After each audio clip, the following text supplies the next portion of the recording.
Šī gada 17. janvārī nu jau bijušais Rīgas ostas kapteinis Eduards Delvers savu kabineta atslēgas un labo vēlējumus nodeva Artūram Brokovskim. Mūsu šīs dienas uzdevums ir iepazīt tuvāk jauno Rīgas ostas kapteini.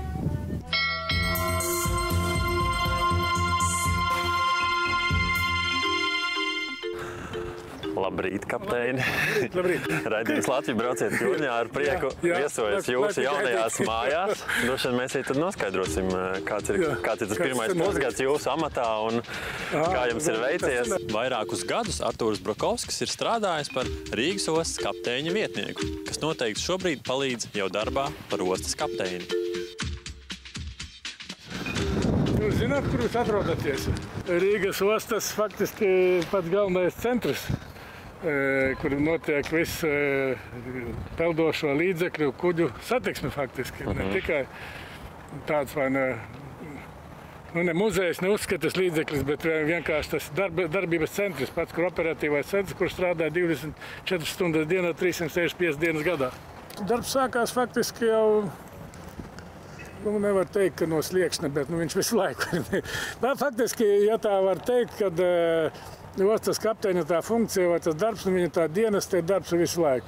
Tur ir tā lieta, ka nav, tas nav tās grāmatveža darbs vai kaut kāda, teiksim, birokrāta darbs. Jā, tas, ka tu pie tā galda apsēdies, tu apsēdies pie galda ar kaut kādu mērķi, vai paskatīties dokumentus vai papīrus kādus, vai paskatīties monitorā, teiksim, kuģi izvietojumu ostā vai ne pie piestātnēm, vai kā gaidāmie kuģi, ejošie projām kuģi, vai vēl kaut kas, vai kā cilvēks strādā, vai ne tur loči strādā, operatori strādā, vai loči kur. Kādā veidā tas viss tas notiek, tās funkcijas kā tiek pildītas.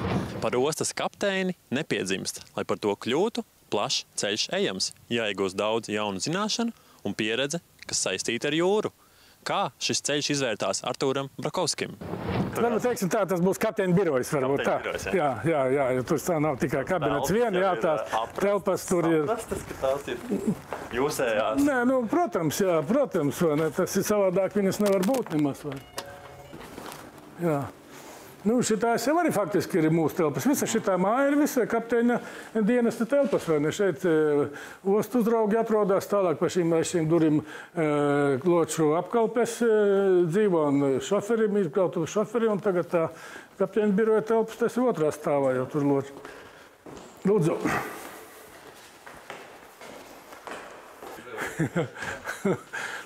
Šeit ar to panorāmu, arī upes panorāmu, šeit ir kapteiņa birojas jau. Tāpat, teiksim, kur saimnieka galds, vai ne, teiksim. Un šeit apmeklētāji tie, kas notiek sanāksmes, kaut kur mēs spriežam kapteina vietnieks, kur satiks vadītāji, centra vadītājs, vēl kaut kādu no kanāla dienas cilvēki no kartogrāfijas, vai ne, mūsu, vai ne, kas atbildīgi ir par dziļumiem kuģi ceļos, vai ne, kas viņi pārbauda un mēra, vai ne. Un tad mēs vismaz reiz nedēļā tādu nopietnāku tādu apspriest par visām situācijām, kas ostā atrodas, kas mums vajadzīgs, ko mums vajag izmainīt vai labot, vai kam pievērst uzmanību. Halo, cik? Jā. Es nezinu, es vakar viņam uzrakstīju par to izmēģinājumu to. Par dziļummērījumiem to apskatīt, tā problēma nav, bet vajadzēja pēc tam iztaisīt to izmēģinājumu pietāvošanu, paskatīties, kādas pretenzijas tur ločiem var būt vai kam no tāda viedokļa, kā tas pēc tam uz to procesu attieksies. Kā sākās interese par jūrniecību un kā līdz šim ir izvērties jūrnieka darbs, lai stāsta pats kapteinis?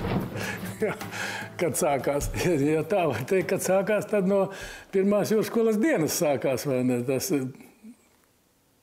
Kā mēs, tas iznāk 2 gadu atpakaļ, mēs salasījāmies kopā Liepājā, mūsu kursa, kas varēja tur vai ne satikties, ierasties, ka mēs 50 gadi, kā esam uzvilkuši jūrnieka kreklu, tādu šito ceļņašku saucamā, kas jums tur tagad mugurē.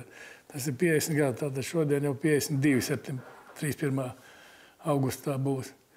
Bet tā doma jau bija, man liekas, ka es vēl skolā negāju vēl. Kad es iemācījos lasīt, ka varēja bērņos atrast tos, jūs zināt, varbūt Latvijas laikā bija tāds žurnāls Atpūta. Un tur gāja turpinājumos vecā jūrnieka Ligzda. Nu, un tad es tos, vai ne, jau ganos iedams, vai ne, vai tu iemācies lasīt, es jau tur lasīju to, un tad man patika, vai ne, kā tur tad Dzintars Burinieks tur kuģoja, un kā Ingum gāja, vai ne. Un tas domāju, ka es arī gribētu, vai ne, man tā faktiski dzīve ar pjūdens pagāja, vai bērnība pagāja. Pa Dubnu plunčējos visu laiku vasarā, nu, mācījos Tārvas vidusskolā, tad mums ir tāds Plauža ezers, vai ne. Es dzīvoju Ķēpenē, vai ne, tur 8 kilometru braukāju tā riteni uz skolu. Pa to ezeru, vai ne. Nu, līdz ar to man pēc būtības citas domas arī nebija, vai ne. Un tad jau parādījās tā padomju variants Zītura dzimte, to vēlreiz parast, tad pēc tam Stankievičs visādi, vai ne, tie raksti par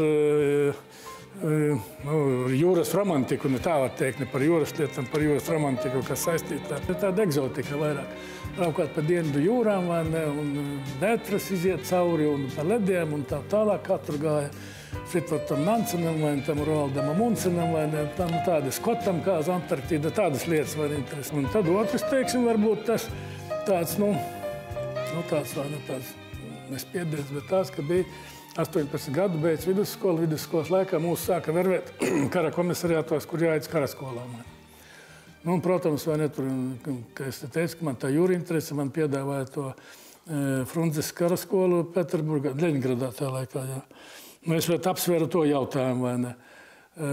Bet tad es izlasīju, vai ne, avīzēs studinājumos, ka arī Liepājā tāpat gatavo tālbraucējas turmais, un tur arī neņem armijā, vai ne. Nu, kur tad vēl labāk argumentu, vai ne, ka tu vari iegūt to profesiju, par kuru es domāju, vai ne, un tev nebūs jāiet armijā, nebūs 3-4 gadi vai kaut kur jāzaudē.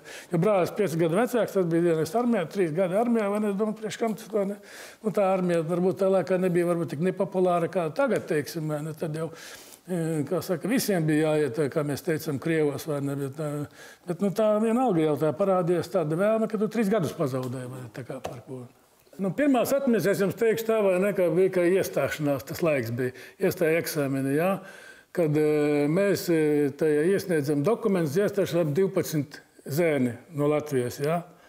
Un 6 vai 7 pēc tam eksāmeniem pateica, ka jūs varat, kaut arī izturējuši eksāmenus, jūs varat nemācīties, ja jums nebūs vīza, jūs esat bijuši vecāki Kurzemes katlā. Jau tas jau tā bišķi atsita jau tā, vai ne, to vēlēšanos. Un beigās mēs palikām tikai 3. Mūsu kursā palikām pēc vidusskolas. Tur bija, tajā gadā bija iesaukuma uzņemšana bija no 8. klases beidzējiem un no vidusskolas beidzējiem. Un mūsu tā vidusskolas grupā mēs palikam tikai 3 tādi, kuriem, kā saka, bija cerība, ka būs vīza, vai ne. Un man tas nospēlēja, vai ne, ka mans tēvs tajā pēc Pirmā pasaules kara vai Pirmā pasaules kara laikā kopā ar Juku un Vāciešu to pulku aizgāja uz Maskavu, vai ne. Un viņš par to skaitījās Latvijas sarkanais strēlnieks. Un es biju strēlnieka dēls. Un tur man nedomā, man tur vīzu kāds aiztaisīt vai kaut ko darīt. Tas tāda uzreiz parādījās tā, tā varbūt teiksim tā padomju valsts tāda, tā sistēma, kā tu gribēt, var tu negribēt, var te būt zināšana, var nebūt zināšana, bet tev parādīsies tāda apstākļa, kuru tu varēsi savu to sapni nerealizēt, vai ne.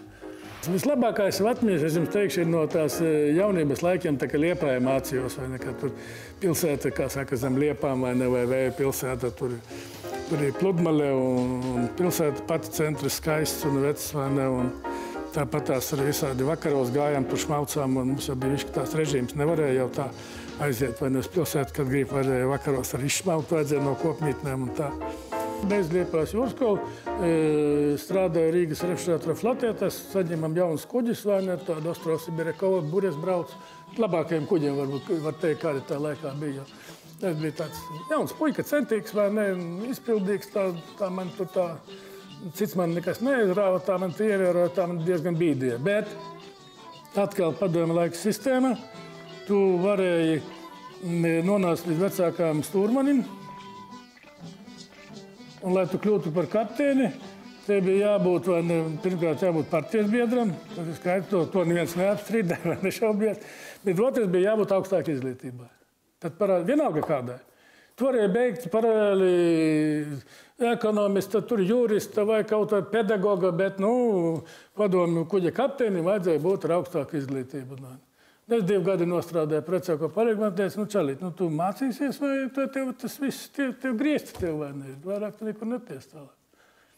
Tas 2 reizes stājos vai ne, iesniedz dokumentus iestāties augstākajā, bet sanāca tā, ka reiz kā ir vai ne, tu nevar tā noplāna, ka tev reizes ir 3 mēneši paredzēts, tad nāc pēc 4 vai pēc 5. Atkal tas cauri gads pagalām. Izbraukājot dažādus jūras un okeānus, Artūrs Brukovskis uzsāka darbu Rīgas ostā, strādājot par loci. 77. gadā strādādams par loci, pabeidzu Makārova augstāko jūrskolu neklātienē. 2 mēs tādu, vēl viens čalis bija. Tad bija no Rīgas jūrskolas, es no Liepājas, bet mēs iestājāmies te Leningrados, pabeidzām. Un tā, tad es jau, man kā saka, kā teica, vārtu vaļā jau visu kaut kur. Bet, atkal tad padomu laiki beidzās, un es atkal vai ne. Pabraucies par kapteini tikai 3 gadi faktiski uz kuģiem. Jūras svētkos satiku tādu Brunozēliņu, jā. Un tad jau bija, kā saka, nodibināta tāda Latvijas jūras administrācija. Viņš saka, ko dari, saka, rekot, vai ne, kuģis stāv, vai ne, atnāc ciemos. Viņš atnāca ciemos, es sapratu jau tādu domu, lai mani savervēt, vai ne, nāk uz jūras administrāciju strādāt, vai ne. Viņš izstāstīja, kas un kā, ka vajag priekš un trūks tādu cilvēku, kuru ir ar pašreizējo zināšanām, pašreizējām, ne padomjas, vai ne, teiksim, to kuģniecības lietām, bet jau tiem tādiem, kas ir jau starptautiskām, vai ne, kas prot arī angļu valodu, vai ne, zinu, un arī, kā saka, ir vietējais, jā, kas prot latviski nav problēma nekādu, vai ne. Ar to, vai ne. Es saku, viss jau būtu ļoti jauki, vai ne, bet runājām vakal, vai ne, es visu laiku gribēju, sapnis bija braukāt un braucu tagad par kapteini, man negribās, vai ne, mest to lietu. Kā algas ziņa, vai ne, kāda tad tur tā būs. Es saku, problēma ir ar algu, bet, es saku, es mēģināšu kaut ko saregulēt. Tā laikā bija tāda situācija, ne tikai administrācija, daudz kur bija, ka daļu algas maksāja valūtā, dolāros, daļu maksāja latvos, vai ne. Interesanti tāda bija. Tas pārējais periods, vai kā viņi teikt, vai ne. Vēl pat pārvaldē, man liekas, Rīgas brīvās pārvaldē vēl nesen pat maksāja tā, vai ne. Tādās iestādēs, kur tie ienākumi ir valūtā. Tad arī varēja algu kaut kādā veidā valūtās. Tā viņš man pierunāja. Ar to faktiski no 97. gada tā sākās tās.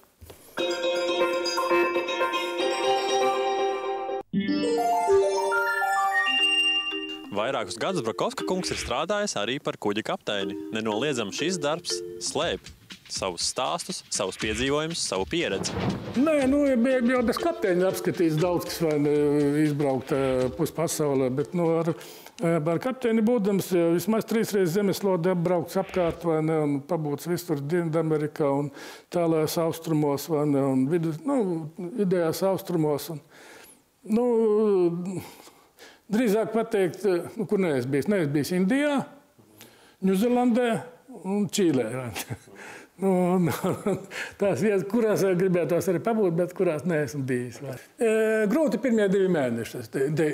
Pirmie 2 mēneši viegli, pēc tam paliek grūti. Apmēram 1 mēnesi, jo, kad pēc 3 mēneši pagājuši, tad jau atkal kaut kā paliek tā savādāk. Pirmie 2 mēneši paiet kaut kā tā normāli, tad jau sākās vai ne pēc 2 mēnešiem tāds kā ilgošanās, kā kas vai ne kaut kāda tāda vai ne vēlēšanās. Jau gadās tā vai ne, ka tiek komplektēta apkalpe vai ne, un cilvēki pienāk, jo kad es ar mieru braukt gribu, jo kad tikai paņem mani vai ne līdzi, vai ne. Nav svarīgi, cik garš reizes būs, vai ne. Paiet 2 mēneši, viņi saka, pie velna visu naudu, visu kaut ko, davai rakstamies nost vai prasamies uz māju braucam. Tas tāda izrādās visu cilvēku psiholoģiju apmēram pēc 2 mēnešiem viņam sākās, vai ne, tāda nepieciešamība vai pārkārtošanās, ka viņš tā kā jau paliek tā kā atstums no savas vides, no ģimenes, no savam tie pāriem, un tad viņam kaut kā tā jāmainās, vai ne? Tad mēs kā lietas tās kārtojam. Brauc uz Rīferu, ļoti labi bija. Mēs tur vadājām augļus un gaļu un visādus citus izstrādājumus. Tad mēs te mēnesi reizi uztaisījām kaut kā tādu uz kuģa. Ne jau kādā krastā vai kaut kur, bet tieši uz kuģa pārgājienam, kad ir brīsējām pāri okeānam, uztaisījām tādu saviesīgu vakaru, vai ne? Ar vīnu, ar šašliku, vai ne, ar visādiem barbekju, vai ne? Un tad, vai ne, kā saka, cilvēki tā, tas spriegums tā kā pazuda, vai ne, tad atkal braucam tālāk, vai ne. Bet gadies vienreiz bija 8 mēneši, 8 mēneši gan daudz. Tas bija sarežģīti. Tur bija tādas vietas, kur nevar nomainīties, vai ne, tur dārgi, tur Āfrikā, vai ne, režīmi tādi, kur tu grūti apkalpes nomainīt, vai ne, un tas 8 mēneši bija vienreiz. Un tas gan likās, ka tu pagāji, atbrauc māju nepazīstēji, vai ne. Tu brauc kaut kur uz tādām eksotiskākām valstīm, kā uz Āfriku, teiksim, kaut vai Arābijas valstīm, vai Dienvidamerikā tā nebija, vai tā nebija tik izteikts. Tad varēja, Kuba tas ir sevišķis, vai ne, ir jautājums, tur par ziepēm visu kaut ko varēja nopirkt vai iemainīt. Padomu laikā tā valūta tā nedeva tā, vai nebija tā valūta tā apkalpē tā. Tur bija dikti strikti, jo kādi tur matrozim bija kaut kur $1 apmēram tā, vai ne tikai dienā, vai ne. $1, bet tad paskaties mēnesī $30, tāpat mašīnas veda lietotas un tā sakrāja cilvēki. Un tad varēja iemainīt par kaut ko.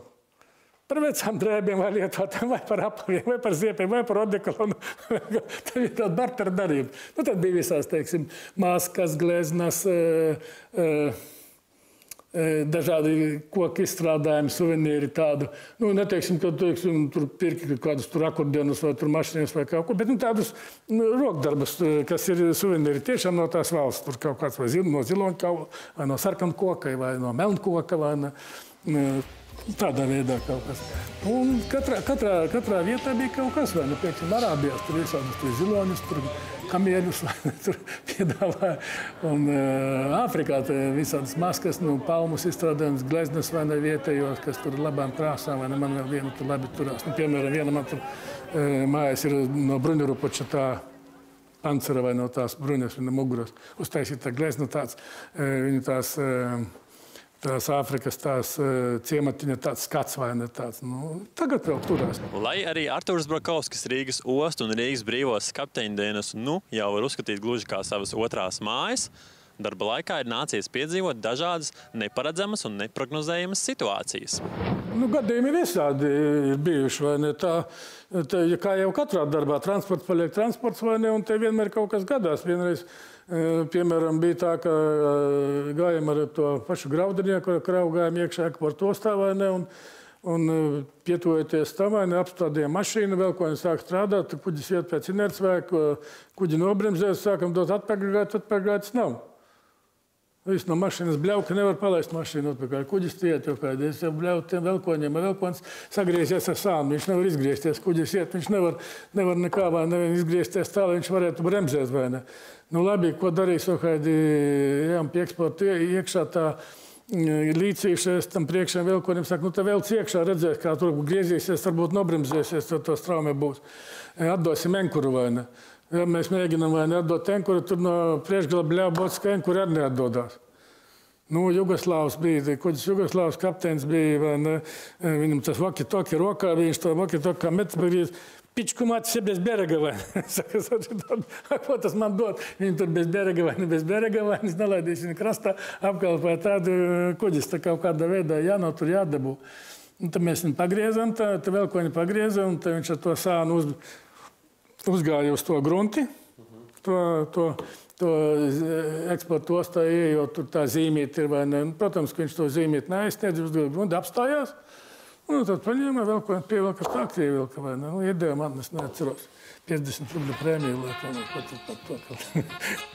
Saprotiet, tad, kad es padomu laikos, jā, tev bija tikai tā rubļu alga, viņa nebija liela vai ne. Viņa apmēram varētu salīdzināt ar kaut kādu, parasti inženieru algu krastā vai ne. Tas varētu būt kaut kur 230 rubļu, jā, 270, uz nerudām tur bija 310 laikam. Bet katru kapteinim apmēram bija $50 vai 50 valūtas mēnesī. Un par to valūtu tu varēji vairāk iztērēt to valūtu, vairāk iegādāties nekā par to padomju rubļiem. Jo bija speciāli veikali, tā saucamie bonu veikali bija vai ne certifikātie veikali. Un tālāk par to pašu naudu sakrājot, tu deponējot to naudu sakrājot, tu pat varēji kādu BU mašīnu nopirkt. Par kādiem, labi, $700, par $1000 Vācijā kaut kur. Un tad viņi pārdēja par labu vai ne, summu vai ne. Un par pusgadu tu sakrāji priekš mašīnas vai nav. Un tad vai ne, saņēma atkal tev vai ne. Atkal otrs, šodien, ja mēs ņemam, jūs domājat, laba alga vai tur labs darbs atalgos tā tālāk. Jā, atalgos darbs, labs darbs vai ne. 100% jūrskolas beidzēji neiet jūrā, tāpat krastā strādā, tā par visādiem agentiem, tur survieriem, tur vēl kaut kādiem ekspertiem vai ne, vai strādā, jo tas jūrnieks nav tāds. Par jūrnieku vajag piedzimt, laikam, kļūt grūti, vai ne? Tāpat ar, vai ne? Es domāju, jebkura profesija kaut kādā ir jāiepazīst un jāiemīl, vai viņam viņai tā profesija jābūt pievilcīgai priekš katra tā cilvēka. Ja viņa priekš tevis pievilcīga, tad viss ir kārtībā. Un, ja runājam par to atalgojumu, ar to peļņu, kā jūs sakat, vai ne, tad apmēram viņš nopelna. Vairāk nopelna, jā. Virsnieks, kapteinis, vecākais mehāniks, jā, nopelna ļoti labi. 10 000 eiro apmēram mēnesī, jā. Normāla vidēja kuģa. Lielāka kuģa pat 15 000 mēnesī. Tas ir viens, jā. Otrkārt, viņam ir brīvais laiks. Tagad apmēram virsnieki pēc būtības vairāk par 3,5 mēneši nebrauc. Pat uz feribautiem vai tām prāmjām, jā, pat brauc pa mēnesi tikai, pat pa nedēļām vai ne, un tad atkal tik vai ne, vai teiksim uz tiem offshore kuģiem, kas apkalpo naftas platformas, mēnesi strādā, mēnesi mājā regulāri, tā kā pēc pulksteni vai ne. Tas ir viens, vai ne, viņam zināms grafiks, kad viņš savas lietas var kārtot mājā vai ne, ar savu ģimeni būt, būvēties vai vēl kaut ko darīt, saņem labu algu un ja tu neesi, teiksim, kāda melnā sarakstā, ka tu neesi kaut kur iesaistīts narkotiku biznesā vai alkoholā vai kaut kur, tad tev darbs noteikti būs.